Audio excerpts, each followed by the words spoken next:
Hey guys, this is Michael Cheap with Mike'sGuitarLessons.com.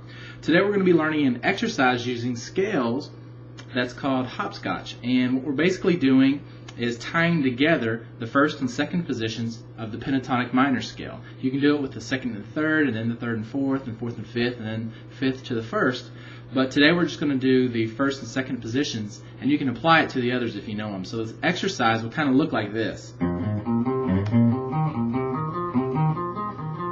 Okay, now I didn't go all the way through it because I want to get to teaching it to you because I've only got 10 minutes here. So in case you don't know the pentatonic minor scales, I'm going to go ahead and show them to you real quick. This is not, I've got more in-depth lessons on this on the website, but let me just hit these real quick. Okay, the first position of the pentatonic minor scale is going to be played like this. I'm starting in the first fret of the thick E string is going to be my first note, and so I'm going to go 1, then 4.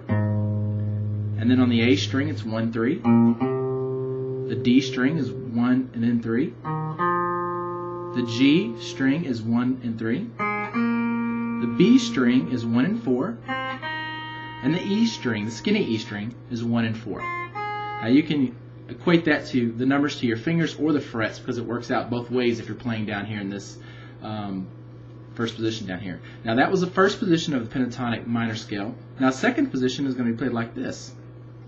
I'm going to call out the fret numbers here, but it would be good if you use these fingers, which are going to be different. So starting in the 4th fret of the thick E string, it's going to go 4th fret, 6th fret. Then on the A string, you're going to go 3rd fret and 6th fret. Then again, you're going to go 3rd fret and 6th fret on the D string. Then on the G string, you're going to go 3rd fret, then 5th fret. Then on the B string, you're going to play 4th fret and 6th fret. And then on the skinny E string, you're going to play the 4th fret and 6th fret again. Okay, so it's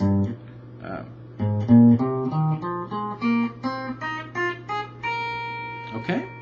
Now, what we want to do is kind of tie these two scales together. A lot of times what happens, and this includes me when I first started learning scales, is when I was playing solos or improvising, I would tend to stay in the same scale position, you know.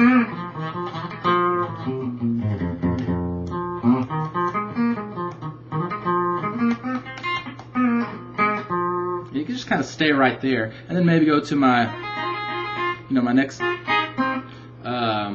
position in the scale, like second position, solo there, go to 5th, and just kind of hang out in those different positions, and it would limit me in my soloing. So what this exercise tries to do is get you to think of these different positions as one big scale instead of just first position and second position and third and fourth and going up the neck like that.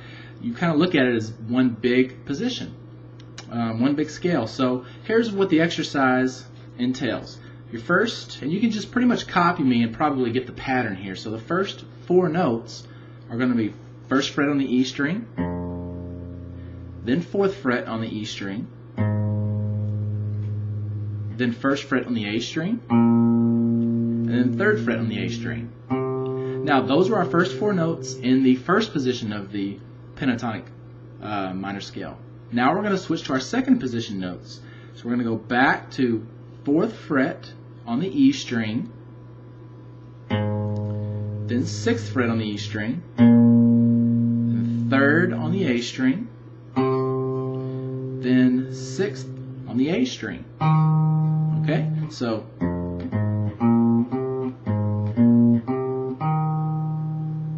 now what we do after we've played those 4 notes is we're going to go back to the first position, but we're going to start out now on the A string. And we're going to play our next 4 notes in the pentatonic minor scale, but we're starting at this A string note. So we've got 1st fret on the A string, then 3rd fret, then on the D string we've got 1st fret, then 3rd fret. Now we're switching to our second position, and that's going to be first finger is going to play the 3rd fret on the A string, then 6th fret on the A string, then 3rd fret on the D string, then 6th fret on the D string. Okay, so far we've got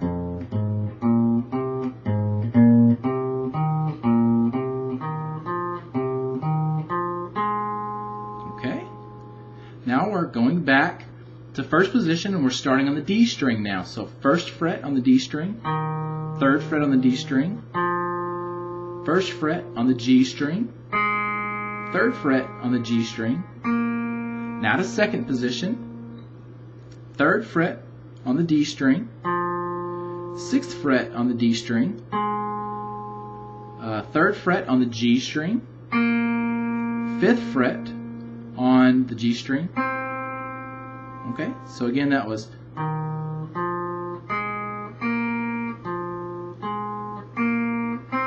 okay. Now we're switching back to first position. So now we're starting out on the G string. So that's first fret on the G string, then third fret, then first fret on the B string, then fourth fret on the B string, and now we're switching to second position.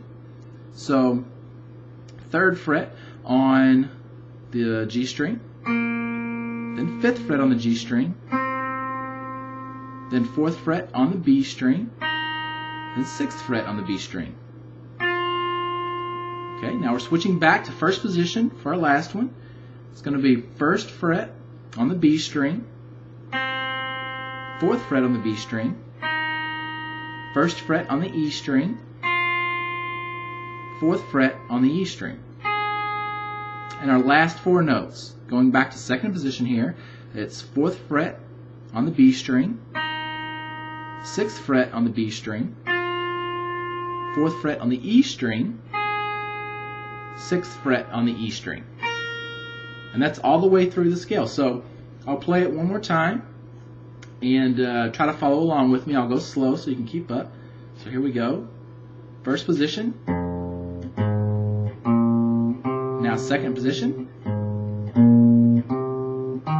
First position. Second position.